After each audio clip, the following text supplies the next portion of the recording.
학령 인구 감소에 따른 신입생 충원 문제를 해결하기 위해 대학마다 유학생 유치에 사활을 걸고 있는데요. 유학생들은 늘어나고 있지만 중도 탈락하는 학생들이 속출하고 있습니다. 부족한 한국어 실력 때문에 수업을 따라가기도 어렵고 대학 생활에도 제대로 적응하지 못하고 있습니다. JTB 전주방송에서는 오늘부터 4차례에 걸쳐 도내 대학 유학생들의 실태를 진단하고 해법을 모색하는 시간을 준비했습니다. 김학준 기자가 보도합니다. 도내 한 대학에서 모빌리티학과 2학년에 재학 중인 베트남 국적의 부드긍엔 씨. 수업을 따라가는데 가장 큰 걸림돌은 한국어 실력입니다. 1년 동안 대학의 어학당을 거쳐 대학에 들어왔지만 지금 실력으로는 수업을 이해하는 것은 무리라고 말합니다. 선생님들은 조금만 빠르게 알려줘서 잘 못 들었습니다. 그래서 한국어 어려운 게 느낌이었어요. 속도도 빠르고 단어도 어렵고. 네, 맞습니다. 문법 봐도. 이 때문에 벌써 여러 차례 유학을 포기할 생각까지 했습니다. 그만두는 거 생각이었거든요. 힘들어서 그리고 얘기 못 하니까요. 좀 더 설명해 줄 수 있어요? 제가 이해 못해서 춤이 진짜 답답해요. 이런 형편에 유학생들의 성적이 좋을 리 없습니다. 시험 준비도 어렵고 서술형으로 답안을 작성하는 것은 엄두도 내지 못합니다. 그게 좀 어려운 것 같아요. 좀 성적 같은 부분은 어때요? 좀 불려요. 외국인이라서 쉽게 문제 안 내주고 갑자기 쓰는 거는 좀 어렵죠. 대학에서는 과락에 해당하는 유학생들이 적지 않지만 유학생이기 때문에 결석만 하지 않으면 어떻게든 점수를 주려고 한다고 말합니다.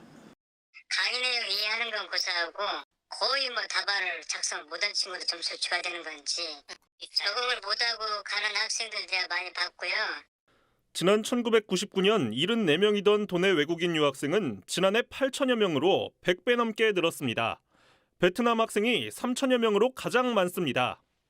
하지만 도내에서는 한 해 평균 400명이 넘는 외국인 유학생들이 대학 생활에 적응하지 못하면서 학업을 중단하고 있습니다. 지난 2021년부터 2023년까지 도내 대학에서 중도 탈락한 유학생은 1,250명이나 됩니다. 일단 한국어나 전공 언어에 대한 역량이 부족한 게 제일 큰 것 같아요. 네트워크에 대한 장벽도 있고요. 유학생에게 요구되는 한국어 실력은 토픽으로 불리는 한국어 능력 시험 3등급입니다. 3등급은 초중급 수준으로 석 달에서 반년 정도만 배워도 받을 수 있는 점수입니다. 3개월 정도 3급 받을 수 있어요.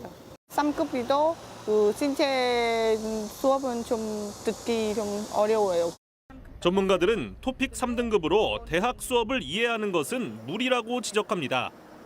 토픽 점수하고 실제 강의 이해 능력하고 보면은 많이 현저하게 격차가 있는 게 좀 사실이거든요. 따라올 거라고 이해하면은 굉장히 큰 착각이거든요. 대학도 이런 현실을 잘 알고 있지만 토픽 기준을 높이려 하지는 않습니다. 한 명이라도 신입생을 더 끌어오기 위해서입니다. 유학생을 좀 더 받기 위해서 좀 낮춘 거지. 어떻게 보면은 급이 높아지면 학생들 모집하기 어렵습니다. 저희 학교뿐만 아니라 대학은 살아남기 위해 유학생 유치에 사활을 걸고 있지만 기본적인 한국어도 되지 않는 유학생들의 코리안 드림은 중도 탈락으로 이어지고 있습니다. 학생을 위한 유학인지, 대학을 위한 유학인지, 그리고 이런 방식의 유학이 지속될 수 있을 것인지 의문이 커지고 있습니다. JTB 뉴스 김학준입니다. 낯선 땅에서 학업을 이어가는 유학생들을 힘들게 하는 건 언어뿐만이 아닙니다. 동아리나 기숙사, 수업의 팀 프로젝트까지 한국 학생과의 교류가 거의 이뤄지지 않고 있습니다. 언어 장벽에 이어 교류 단절까지 이러려고 한국 유학을 왔냐는 목소리까지 나오는 실정입니다. 숫자 채우기에 급급한 유학생 유치 전략의 그늘이 짙게 드리워져 있습니다. 김학준 기자입니다. 도내 한 대학의 동아리실입니다. 누구나 가입할 수 있는 광고 제작 동아리입니다. 120여 명의 회원이 가입해 있지만 유학생은 단 한 명도 없습니다. 지원을 하지 않았어요. 기본적으로 한국말이 많이 안 되다 보니까 와서도 사실 대화가 안 되는데 활동할 수 없으니까 그래서 지원을 안 하나 싶긴 합니다. 친구를 사귀는데 기본인 대화가 어렵고 한국 학생들만 있기 때문에 유학생들은 부담을 느낍니다. 친구는 없어서 대화한 사람도 없고 이렇기 때문에 생각하고 아마 지원하고 싶지 않습니다. 어떤 동아리 있냐고 그래서도 어떻게 지원하냐고 그거는 다 모르니까. 실제로 도내 한 대학의 경우 전체 52개 동아리 가운데 유학생이 참여한 동아리는 한 곳도 없습니다. 따로 외국인 학생들이 없어서 모든 학생들이 다 저희 한국인 재학생들. 결국 유학을 왔으면서도 자신들만의 커뮤니티에 갇혀 있는 셈입니다. 동아리는 지금은 베트남 학생회만 참여하고 있어요. 민망할 것 같아서 신청을 안 했어요. 기숙사 생활도 마찬가지입니다. 함께 방을 쓰는 것은 서로의 문화를 접할 수 있고 깊게 사귈 수 있는 기회입니다. 하지만 도내 대학에서 한국 학생과 유학생이 함께 방을 쓰는 경우는 없습니다. 한국말이 잘 배우고 싶으니까 같이 살면 좋긴 하죠. 저희는 괜찮긴 한데 같이 쓰면 한국 친구도 불편하지 않을까 그렇게 생각했어요. 한국 학생들이 유학생들과 함께 방을 써야 될 필요를 느끼지 못한다는 지적도 있습니다. 학생이랑 같이 있으면 사실 한국어를 이제 더 접할 수 있다는 장점은 있겠지만 한국 학생들 입장에서는 딱히 큰 장점은 없거든요. 일부 대학에서 한국 학생과 유학생이 함께 기숙사를 쓰기도 했지만 문화 차이로 발생하는 학생들 사이의 불편 때문에 결국 중단됐습니다. 이제 문화가 다르다 보니까 오해 소지도 있고 생활할 수 있는 공간이 따로 마련은 했고 수업 중에 이뤄지는 팀 프로젝트도 유학생들에게는 큰 장벽입니다. 팀에 참여해도 한국어 실력이 부족해 의미 있는 활동을 기대하기 어렵기 때문에 한국 학생들이 유학생들의 참여를 반기는 분위기는 아니라는 것입니다. 사실 좀 언어적 장벽도 있고요. 저희도 그냥 약간 깍두기 취급하는 학생들도 많고 해서 크게 기대감은 없어요. 약간 유학생과 한국 학생 간의 실질적인 교류가 전혀 이루어지지 못하고 있고 이런 상황에서 굳이 한국까지 유학을 올 필요가 있겠냐는 회의론까지 나오고 있습니다. 하고 싶으면 안 돼서 꿈은 좀 포기하고 그렇죠. 이런 구조가 장기화하면 한국 유학의 매력은 떨어지고 결국 유학생 감소는 불가피합니다. 공격적인 어떤 정책들을 하지 않으면은 분명 여기 전라북도에 있는 대학들이 최소 2-3개는 바로 소멸을 할 거예요. 유학생들도 그걸 왜 모르겠어요. 지역 경쟁력이 없으면 그 학교로 안 가려고 하지 않겠습니까? 유학생들의 대학 생활 적응과 학업 지원을 도울 수 있는 프로그램과 코디네이터 도입이 시급합니다.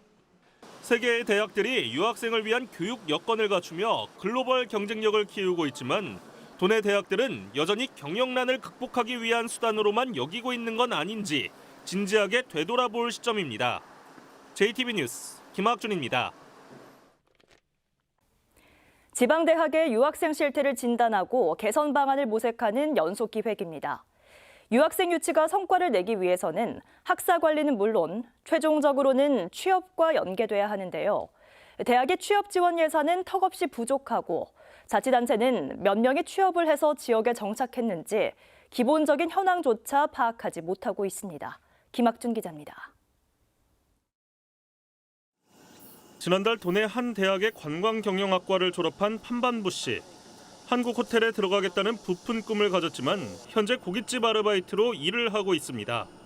판반부 씨가 다닌 대학의 경우 지난해 졸업한 유학생 가운데 국내 기업에 취업한 비율은 10%도 되지 않습니다. 한국 사람만 맞아요. 그래서 때문에 그냥 조금 힘들어 생각합니다. 자리가 너무 부족해서 만약에 그냥 자리 조금만 주시면 좋겠다고 이렇게. 지난해 정부와 전북자치도는 도내에서 처음으로 외국인 유학생 취업 박람회를 열었습니다. 26개 기업과 도내 외국인 유학생 382명이 참여했지만 채용은 겨우 21명에 그쳤습니다. 그나마 대부분 생산직이었습니다. 전문적으로 일할 수 있는 자리가 그렇지 많지 않고요. 외국 전문 직원은 필요가 없는 거죠. 이제 또 생산직만 뽑다 보니까. 대학의 유학생 취업 지원 프로그램도 턱없이 부족합니다. 지난해 도내 이 사립대학의 유학생 취업 프로그램 예산은 6천만 원가량. 취업 박람회에 지원받은 국비를 제외하면 2천만 원이 채 되지 않아 유학생들에게 실질적인 도움을 주지 못하고 있습니다. 취업 정보는 잘 알려주나요? 아니, 잘 안 해요. 인터넷에다가 찾아보고 어떻게 해야 하는 저쪽에 요새 틱톡 있잖아요. 거의 직접 해야 돼요. 그나마 30개 팀 수준의 멘토멘티 그리고 관광지 견학과 같은 문화체험이 주를 이룹니다. 지역 같은 거, 네, 한국 학생한테 많이 주는 거예요. 우리 외국 유학생은 조금 없는 것 같아 생각합니다. 최근 5년 동안 전북자치도와 도내 대학들은 유학생 취업 지원에 모두 23억 원을 투입했지만 유학생 설명회와 문화체험, 장학금 지원 등 단발성 사업에 집중돼 있습니다. 그나마 유학생 취업률과 같은 기초적인 통계도 확보하지 못하고 있습니다. 사실 그런 통계가 없어요. 이제 유치회 정도에서 이제 초점적으로 유도학생 부분이 많아요. 그 가운데 21명이 채용으로 이어졌다. 이분들은 지금 일을 하고 있나요? 추적이 안 되는 걸로 알고 있거든요. 취업과 정착으로 이어지는 체계적인 연계 대책이 절대적으로 부족한 실정입니다. 그대로 정착을 해서 우리나라의 고급 인력이 될 수도 있는 건데 그런 부분의 연계가 아직 우리가 준비가 체계적으로 안 돼 있다. 실효성이 언젠가는 좀 무너질 가능성이 좀 있는 거고. 취업이 뒷받침되지 않는 유학 정책이 과연 지속 가능할지 이제라도 학생 모집부터 취업까지 연계할 수 있는 종합적인 지원 체계를 서둘러야 한다는 지적이 나오고 있습니다. JTB 뉴스 김학준입니다. 도내 대학들이 유학생을 유치하는 데 사활을 걸다시피 하고 있지만 유학의 질은 높다고 볼 수 없는 실정입니다. 언어 장벽과 한국 학생들과의 소통의 문제가 원인으로 지적되고 있는데요. 전문가들은 영어 수업을 늘리고 동남아 국가에서 탈피해 유학생들의 저변을 넓혀서 진정한 국제 캠퍼스를 만드는 것이 해법이라고 지적하고 있습니다. 김학준 기자가 보도합니다. 유학생들은 대학에서 어려움을 겪는 이유로 언어와 소통의 문제를 꼽고 있습니다. 낮은 한국어 실력, 부족한 영어 수업과 외국인 교원, 그리고 유학생과 한국 학생 사이의 교류 단절이 대표적입니다. 이런 문제점들은 대학들이 정원을 채우기 위해 입학 조건을 낮춰 동남아 국가 학생들을 집중적으로 유치하면서 생겼습니다. 전문가들은 외국인 학생 수 채우기에 급급한 정책을 벌이고 영어로 수업을 하는 실질적인 글로벌 캠퍼스로 나아가야 된다고 권고합니다. 공용어인 영어도 두 가지를 병행을 해야 될 것 같아요. 취업하고 연계한다든지 그런 게 좀 일괄적으로 잘 설계가 됐을 때 유치도 도움이 될 뿐더러 글로벌 명문대학으로 평가받고 있는 일본의 리츠메이칸 아시아태평양대학교. 지난 2000년 문을 연 이 학교는 일본 학생들과 유학생들의 균형과 조화를 강조하고 있습니다. 재학생 6,500명 가운데 절반인 3천여 명이 110개 국가에서 왔고 교수의 절반도 외국인입니다. 수업 또한 일본어와 영어로 진행됩니다. 또 일본 학생과 유학생의 화학적 결합을 위해 2인 1실의 기숙사에 서로 다른 국적의 학생을 배정해 다문화를 경험하도록 하고 있습니다. 같이 쓰다 보니까 다른 국적의 친구들의 문화를 배울 수 있는 게 어디 가서 못할 경험이라고 생각을 해요. 일본인 학생과 유학생이 한 팀이 돼 수업을 하는 협동학습도 적극적으로 추진하고 있습니다. 경계가 없는 것 같아요. 과제라든지 수업이라든지 다른 나라 친구들이랑 소통을 하면서 수업을 해야 되고 생활을 해야 된단 말이에요. 국내에서도 일부 대학에서는 이미 이런 프로그램을 도입하며 국제화 경쟁에 뛰어든 상황. 실제로 학부 과정부터 세계적인 감각을 같이 함양할 수 있는 환경을 조성하고자 전과정 100% 영어 수업, 외국인 학생들을 1대1로 매칭을 하는 버디 프로그램도 운영을. 전문가들은 대학의 전면적인 쇄신이 없다면 글로벌 경쟁은 물론 생존 경쟁에서도 뒤처질 수밖에 없다고 조언합니다. 결국 이제 교육 과정에 외국인 유학생들이 들어왔을 때 학교의 인프라들이 그걸 소화할 수 있는 역량이 되느냐의 문제가 더 중요해요. 동남아에서 탈피해 유학생들의 출신 국가를 다변화하는 진정한 국제 캠퍼스가 될 수 있도록 해외 대학들의 성공 사례를 참고해서 우리 실정에 맞게 녹여내는 과감한 시도가 요구되는 시점입니다. JTB 뉴스 김학준입니다.